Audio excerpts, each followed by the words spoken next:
역벤션이라는 단어가 나왔는데요. 그러니까 일종의 후보가 당선된 뒤에 지지율 상승을 기대하는 컨벤션 효과가 없었다, 뭐 이런 말을 일컫는데, 사실 어제 있었던 그리고 내일 있을 두 번의 국감을 통해서 이재명 지사의 민주당 대선 후보로서의 검증이 본격 시작이 될 겁니다.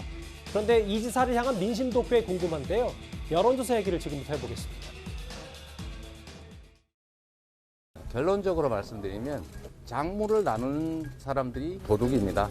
그리고 돈을 받은 자들이 범인이죠. 여러분들 이해하기 쉽게 제가 간단히 말씀을 드리면, 제가 동네 모습인데 도둑들이 마을 사람들 살림을 털어가고 있었습니다. 어제 행정안전위원회 경기도 국정감사는 민주당 연출 이재명 주연의 적반하장식 궤변 대행전이었습니다. 민주당은 국정감사의 본래 취지와는 정반대로 이재명 후보를 무턱대고 비호하게만 급급하여 이재명 후보가 희죽희죽거리면서 적반하장식 궤변을 늘어놓으면 늘어놓을수록 절대 저런 사람이 대통령이 안 되어야 한다는 국민의 확신은 더욱 커질 것입니다. 예, 새로운 여론조사 결과가 하나 나왔는데요. 차기 대선 주자 가상 양자 대결. 민주당에서는 최종 후보로 이재명 지사가 결정이 됐기 때문에 뭐 3, 4명 다 붙여봤는데, 좀 눈에 띄는 건 지금 뭐 비교적 국민의힘 후보 4명 가운데는 지지율이 좀 낮다고 평가를 받고 있는 원희룡 전 지사와도 이재명 지사가 5차 범인의 접전이다, 이런 여론조사 결과가 나왔습니다. 아무래도 이재명 후보 입장에서 보면 지금이 상당히 위기죠. 일단 당내 네 분이, 물론 뭐 이낙연 후보가 이제 승복하긴 했습니다만은 여전히 아직까지 이제 선대위가 발족을 못하고 있지 않겠습니까? 이제 그런 위기도 또 있는 것이고요. 이 대장동 문제가 이제 본격적으로 이제 수사와 뉴스를 다 장악하고 있기 때문에, 그러면 이재명 후보한테 이제 불리한 측면이 있을 겁니다. 예. 물론 뭐 앞으로는 뭐 상황이 또 어떻게 다르게 변화될 수가 있겠죠.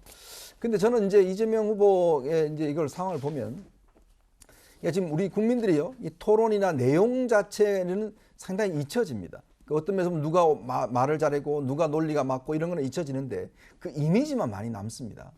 근데 지금 이재명 후보가 가지고 있는 이미지가 뭐냐면, 본인은 뭐 말을 잘하고 언변이 좋고 이런 것이 있을 수 있지만 굉장히 어떤 면에서 보면 좀 웃는 모습이라든지, 어제 김용판 의원 그 묻는 모습에도 보면 제가 뭐 세어보니까 한 12번 정도를 본인이 웃더라고요. 질문 과정에서. 이제 그런 게 보면 국민들이 느끼는 게 뭐냐면, 저런 심각한 질문을 하는데도 본인이 물론 뭐 너무 기가 막혀서 웃을 수도 있겠지만 또 그게 굉장히 오만하게 비춰줄 수가 있는 것이거든요. 또 이 논리에 대해서 지금 어차피 현실적으로 이 화천대유에 정말 이 사람들이 어마어마한 이득을 남긴 건 사실입니다. 자, 그거에 대해서 국민들이 지금 분노가 있는 거거든요. 예. 근데 자꾸 이게 어떤 면에서 보면 나는 다 해소했다라고만 이렇게 자꾸 이야기를 하면 국민들의 정서와 맞지가 않습니다. 그러니까 지금 이재명 후보가 자꾸 논리로 이기려고 하는데, 제가 볼 때 이 논리보다는 국민들의 뇌리 속에는 이재명 지사의 태도, 그 어떤 감성, 이런 것들이 이미지에 많이 남기 때문에 이 고비를 넘기려면 본인이 좀 더 저는 겸손해져야 되고, 국민들한테 접근할 때 좀 더 설득력 있게 접근해야 되는데, 지금은 너무 예를 들어서 야당과 싸우겠다는 그 속에서 화려한 언변이긴 하지만 그러나 상당히 오만하게 비춰지는 이런 부분은 저는 상당히 큰 문제라고 봅니다. 예. 예, 저도 이게 지금 지지율이요, 뭐 트리플 악재라고 저는 봅니다. 첫째는 이제 문재인 대통령 지지율이 떨어진 여론조사도 있었고요. 예. 그다음에 민주당의 지지율이 또 이게 역전된 이런 여론조사도 있었고요. 그다음에 이재명 지사까지 트리플 이게 악재로 보이고요. 이거는 왜 그러냐면 이게 그 국민들 전체는 상당히 현명합니다. 지금 저는 여론 중에 가장 주목하는 게 특검 여론이에요. 왜 특검 여론이 높을까요? 잠시만요. 말씀 그렇죠. 죄송한데 저희가 특검 관련 여론이나 대통령 지지율 관련 여론조사는 준비가 안 됐기 때문에 저희가 나중에 서 변호사님 다음 주 화요일에 나오실 때 준비가 되는 대로 논평을 하겠습니다. 예, 다른 논평을 좀 해주신다면요. 예.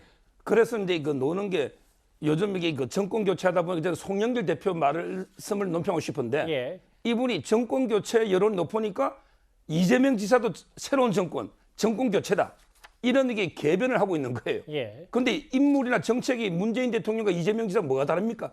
이게 정권 교체입니까?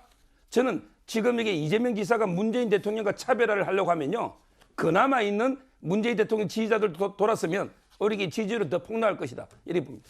현 대변인님, 뭐 국감 내일도 있고 한데 그 이후에 여론조사 결과는 조금 추세가 달라질 거라고 보십니까? 어떻게 뭐 전망하세요? 그렇게 기대는 하고 있는데요. 저는 뭐 두 분 말씀 다 일리 있다고 봅니다. 예. 왜냐하면 뭐 일단 정권 교체 비율이 높고요. 정당 지지율도 지금 어쨌든 차이가 나고 있고 국민들이 이게 대장동 이슈가 사실 부동산 이슈거든요. 그러니까 이 문재인 정부의 가장 실패한 게 어찌 보면 부동산 정책이라고 볼 수 있는데 예. 거기에 대해 어쨌든 확실하게 딱 맞는 정책이라서 저는 근데 일단 당내도 지금 원팀이 안 되고 있고요. 그러니까 내후 외환이다. 사실은 그 말이 저는 맞다고 보는데 일단은 뭐 당내 화합이 우선이고 아마 지금은 이재명 지사가 이 대장동 그리고 이 국감에 묶여 있어요. 근데 아마 이제 국감 끝나고 이러면 뭐 선대위도 꾸리고 그다음에 지사직도 사퇴하고 이렇게 수순을 밟아갈 텐데 어쨌든 부동산 문제나 지금 코로나로 힘든 자영업자 문제들이나 이거 확실하게 대책을 내놔야 되거든요. 예. 그렇지 않으면 사실은 굉장히 어려운 선거가 될 겁니다. 저희도 알고 있어서 예. 거기에 대비를 하겠습니다. 새로운 여론조사 결과 이재명 지사와 관련된 얘기까지 만나봤습니다. 다음 주제 오늘 국감에서 나온 또 다른 이슈 하나 있는데요. 다음 주제 바로 만나보겠습니다.